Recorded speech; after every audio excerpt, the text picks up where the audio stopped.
Within the universe of Death Note, there are over 15 humans who have used the Death Note at some point in the timeline. And in this video, we'll show you each one of them, what happened to them, and how the fuck they fucked up basically. The video will show you notebook users not seen in the anime, how deep Death Note lore really goes, and how each person used their Death Note in their own unique way. In case you haven't seen the anime, the Death Note is a supernatural weapon capable of killing any human by writing down their name while picturing their face in your mind. Okay, so in no particular order, the first person on the list is C. Kira, otherwise known as Cheap Kira, and he's the person who appeared 3 years after the end of the main series. Now, as a quick overview of what he did, originally he received a death note from a Shinigami called Medora, who, by the way, loves bananas instead of apples, which I thought was kinda interesting. Then after he received the death note, the first thing he started doing was basically killing old people. Specifically, he was killing old people over the age of 65, who had serious illnesses or diseases, and Sekira would give them the death that they wanted. On the internet, old people and their families would basically be posting on the internet pictures of the diseases and why they wanted to die, and then Sekira would fulfill their request. In fact, by the time he was done, he had killed so many old people that Japan's life expectancy had increased from first place in the world all the way down to sixth. I don't think you understand. To have an impact that big, you need to kill minimum thousands. His kill per death ratio might have been similar to Light's or even more. Sekiro was solving Japan's biggest problem in its aging population, but he wasn't going about it the right way. Sekiro wasn't as bad of a person as Light, but he definitely did some little dick shit. First example of this is when Sekiro started to get high off his own power, and when a bunch of Kira supporters came out on live TV asking for Kira to kill them, he obliged. After this incident, Nier, the successor to L, called out Sekiro, basically calling him a nothing burger and an unworthy successor to Light. This caused Sekiro to be so terrified that he did nothing but scream at the wall for days. And then finally, writing his own name down in his notebook. So, my guy Sekiro got called out online once and decided to end it all. Alright, so Sekiro is dead, and Medora, the Shinigami who originally gave him the Death Note, did not get the experience he wanted. So he quickly returns to the Shinigami world, gives his extra Death Note to Rook. Rook takes this Death Note and basically goes straight back to the human world. There's really nothing to do in the Shinigami world, and Rook's whole motivation is he's bored. So the minute he gets his Death Note, he's looking for a successor to Light. Rook understands he needs to find someone with a high IQ. It is now the 2000s or the era of smartphones. With advances in technology, it'll be harder for the new Kira to not be caught. Rook finally decides on Minoru Taka, a middle schooler regarded as the smartest in Japan. Akira is basically a 13-year-old kid who is very lazy but very smart. If I had to compare Akira to another anime character, it would be Shikamaru from Naruto. He's just a lazy kid who's a fucking genius. So, he's basically the Black Shikamaru. Now, Akira gets his death note.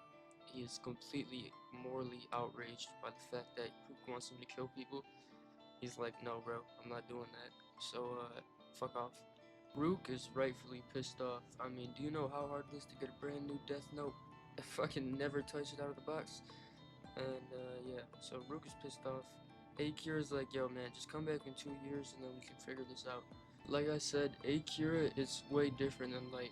Akira, first of all, was chosen by Rook to be the next Kira, unlike Light, who just picked it up off the floor.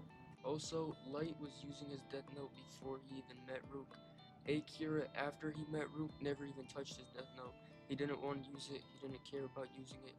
All he wanted to do was take it and sell it, which is exactly what his plan was. He basically told Rook that he's not ready right now, but come back in 2 years when he plans to sell the Death Note. So 2 years pass, Rook comes back, he's like, yo, what's up, gang? He's like, yo, I'm ready. Let's put this bitch up for auction. Which is exactly what they do. Rook and Akira devise this grand plan to auction off the Death Note, sell the Death Note, without a single person, eyewitness, or anybody to testify. How do they do this? Well, the new Kira gets the Death Note, and he comes up with this genius loophole. He anonymously sells the Death Note to the highest bidder, turning it into a global auction. Governments compete for it, and the notebook ends up sold for an insane amount of money. However, before Akira can get his $10 trillion, the GDP of Japan at the time, there was a slight problem. Rook added a new rule that basically any human who buys or sells the Death Note dies. Akira wasn't obsessed with justice or godhood like the original Kira. He was quiet, detached, and painfully aware of how broken the world already was. When the Death Note fell into his hands, he didn't write names, he wrote a plan. Instead of killing, Akira turned the Death Note into a symbol of humanity's greed. He sold it to the highest bidder, letting governments fight over death itself, while he stayed in the shadows. No blood on his hands, no god complex, just cold intelligence and distance. But unfortunately for Akira, the Death Note does not respect loopholes, and the new rule was added by Rook that basically anyone who buys or sells a Death Note will die. So Akira sold the Death Note to Donald J. Trump, the current president of the United States, for $10 trillion. But after he sold the Death Note, he died because of the new rule added. So even though Akira's plan was perfect and he literally could not be caught because he used Rook to do everything, used Rook to kill, used Rook to auction off the Death Note, that he had nothing to do with the Death Note. But he still died. So let's go on to the person that Akira sold the Death Note to, and that was Donald J. Trump. And if you think I'm fucking with you, search it up. Like this, he literally sold the Death Note to Donald J. Trump. You might be asking, what does a good-looking fellow like Trump do with a Death Note? Well, Donald J. Trump did absolutely nothing. Literally zero. He didn't do fucking all. Basically, he got offered the Death Note from Rook. Rook took it to the drop-off. I guess he took it to the White House to Donald J. Trump. Donald J. Trump outright refused to buy it because of the new rule added that any person who buys or sells the Death Note dies. Even though Rook told him that he could take the Death Note, die, and give it to his nation, Donald Trump still refused. Which I really love because it just shows you that even in a manga that politicians will still put themselves above their nation or their nation's interests. So yeah, Donald Trump refused to take the Death Note and stays alive, but I guess he wasn't technically a Death Note user in the sense of using it, but I mean he still fucking bought it, so he bought the Death Note but kinda got scammed.